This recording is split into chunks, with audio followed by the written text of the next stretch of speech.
Okay, the second video on the rules briefing for the Dart Valley, we're going to have a look at the chit pull system, which is the critical mechanic of this system, around which everything else is built.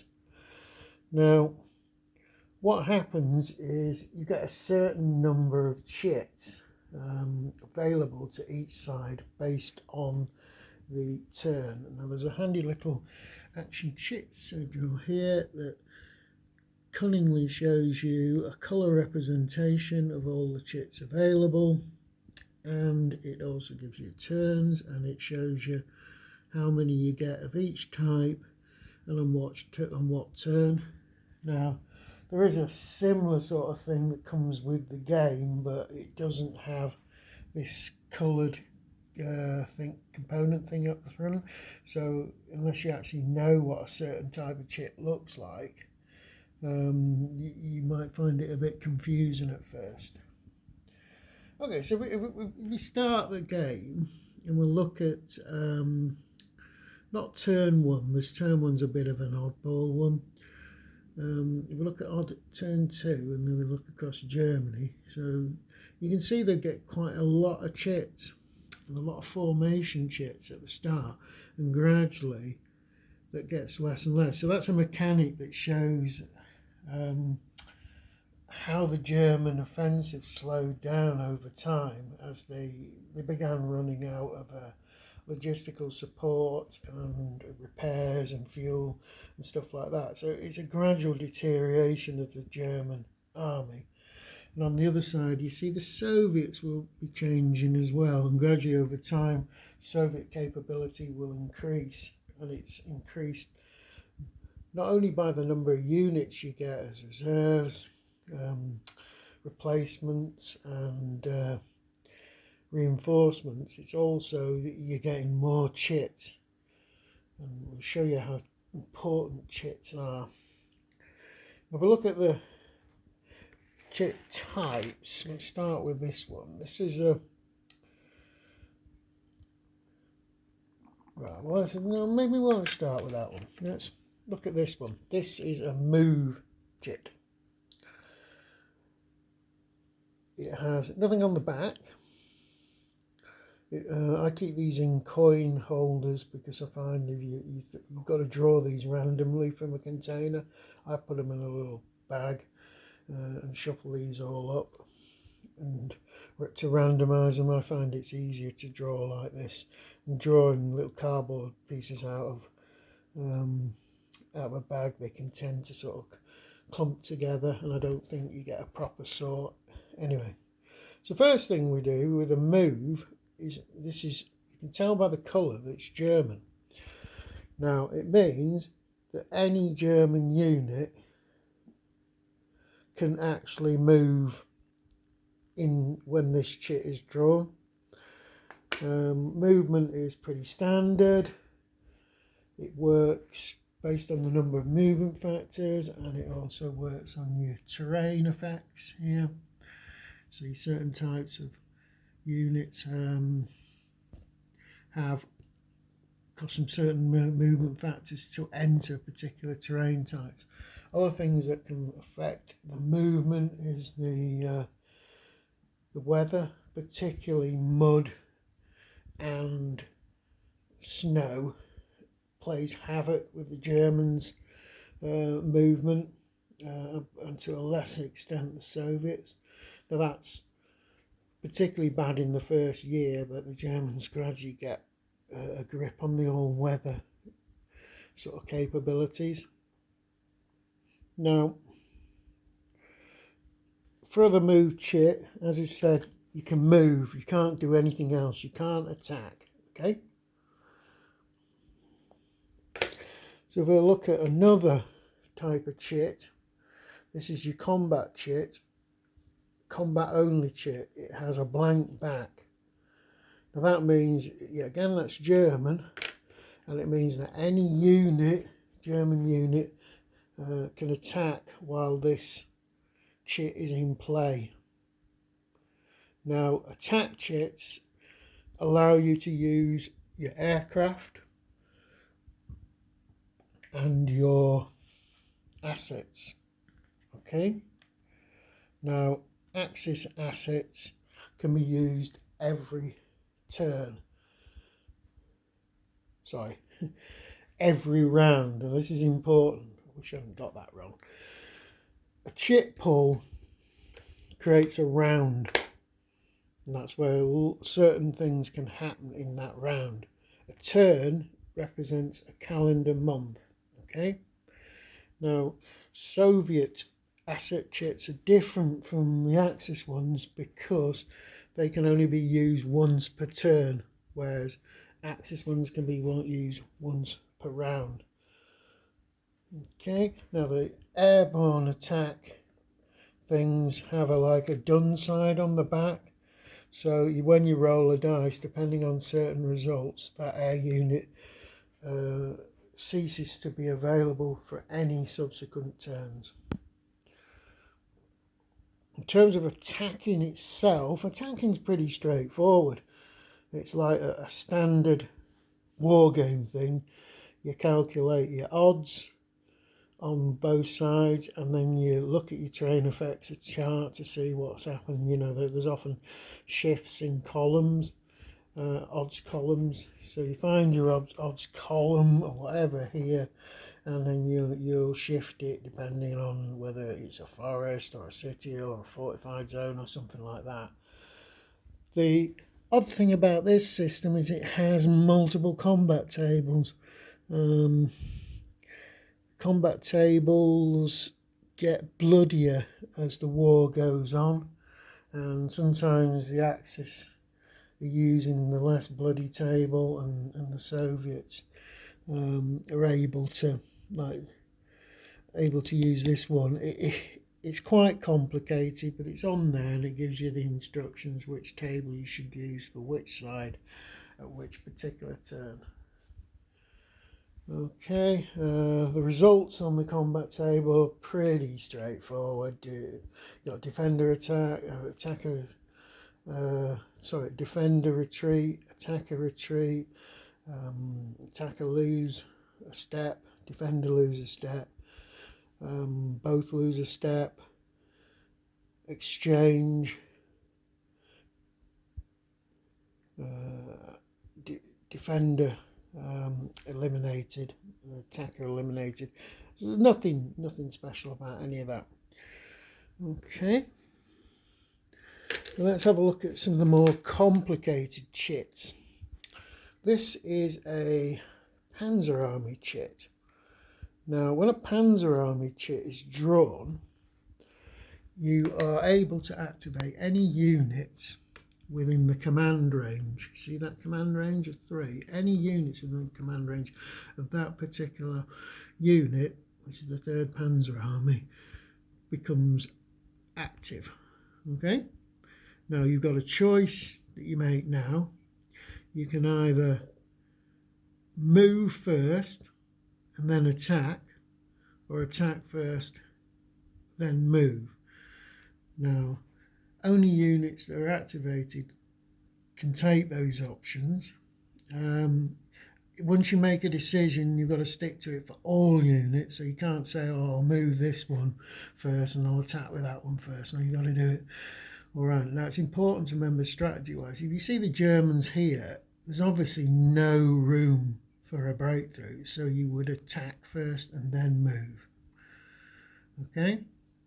Now, even if you move out of the command range during this round, because you were activated at the start, you can still carry on. So I could say move outside my range and then still attack, because I was activated while in range of the actual HQ. Another type of chit is the logistics chit. This one's drawn, and what it means is you've got to look at your supply and communication status for all your units. Units which are cut off completely can either be isolated, which is the worst state, or out of supply, depending on when the logistics chit is drawn. it actually units that are in an isolated state. So say I had a Soviet unit inside here, which was isolated.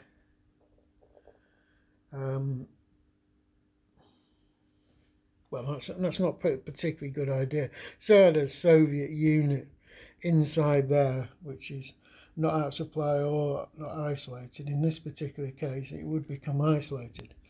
Now, during the attrition phase, any isolated unit that's next to a combat unit that's in supply is automatically destroyed. Okay, so the logistics chit can be, it can swing parts of the game depending on when it's drawn. If it comes out early when there's no units that are going to end up isolated or out of supply, it doesn't really affect the game. But if it comes at a critical moment where a lot of your units are already in an isolated status near the end of a monthly turn, it could result in a lot of units being destroyed. German supplies a bit different. I think I already mentioned this. If you are within 7 hexes of a supply depot, just get that supply depot there, or you're within 3 hexes of a HQ, or you're within 3 hexes of an HQ which is within 7 hexes of a supply depot, you're in supply. Also, you can be in direct supply if you have like a line of communications or a line of supply going back to supply sources. Supply sources are things like Soviet East map edge rail hexes and things, and there's places like Berlin, German cities, etc. I won't go into all the different types of supply sources, but that's the idea behind it. Another type of chit you'll see is a move and a combat chit. So it's actually got 2 different things on either side. When you draw it, you can choose what you want to do with it. You can either say, oh, I'm going to use this one to move this time, or I'm going to use it to conduct combats. So once you select your side, it works exactly the same as the move and combat chits, which have the blank back. You just got to decide what you're going to do with it. Other of chits is the Soviet counterattack chit. This is drawn fairly early in the game to simulate the fact that the Soviets in the early war, Stavka HQ and Stalin effectively was telling them they had to make loads of counterattacks. And what this does is you roll 2 dice and you record the number of the result, which is the number of counterattacks you've got to make. And if you don't make those number of counterattacks when this chit is drawn, for every one you don't make, the German can select to remove a 1 strength division from the board. So it can move stuff, get rid of stuff that's next to the German units first, or not next to German units, and then no other eligible units to remove. So that can result in you creating gaps in the line early in the game, and it also can force you to make counterattacks at stupid odds, which result in the losses, more losses than you should normally have done. Well, and that reflects what was going on in the first few months of the war anyway.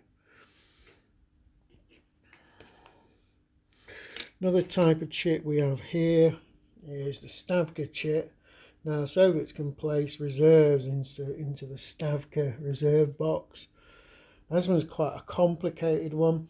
When it's drawn, you can put the units in the reserve box onto the board as if they were just like reinforcements, and any units that are within the command range of the Soviet Stavka or Zhukov HQs can then activate in the same way as they would do for a German formation attack. One thing I forgot to mention about the Soviet counter-attack thing, when this chit's drawn, you can select units that you select to make an attack can move and then attack, but if they move they must attack. Units that don't move have an option to attack or not, so that's quite important with that chit. There are several other types of chit that aren't in this game at the moment.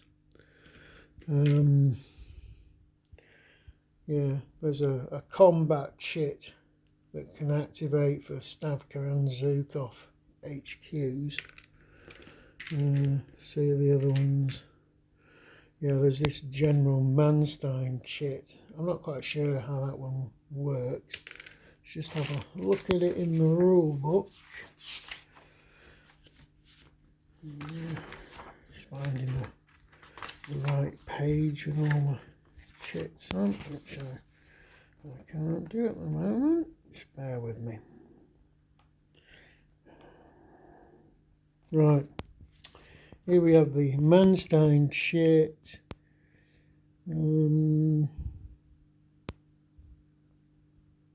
Right, it's not placed in the action cup for selection. You can play at any time, the player's choice. When it's played, any fully supplied Axis combat units and it's placed on any fully supplied Axis combat units and immediately activates any units within 3 axes if it was a Panzer HQ. Okay, there are a few more of the rules behind that. Deep Battle Chit is another one that I haven't seen yet. It allows you to activate Soviet units to perform combat, then move. This is done by activating your Stavka or Zhukov HQs and then any Soviet units within the command range for deep battle. It also has some special rules. It changes slightly as the Soviet combat doctrines change later in the war. I forgot to mention Stavka chit. Stavka chit, if it's available, it's just there. You can play it at any particular time you want. Okay, so it's a flexible way of committing reserves to an area of the front which has been weakened or is suitable for a combat counter-attack.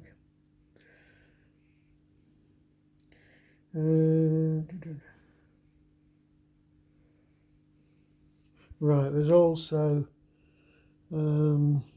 combat Zhukov or combat Stavka chits, which is slightly different from the combat Stavka chit and the combat Zhukov chit in the fact that you can activate either of those HQs rather than one or the other. And that's pretty much it for chits. Chits are they're absolutely critical, and you got to play them in certain ways.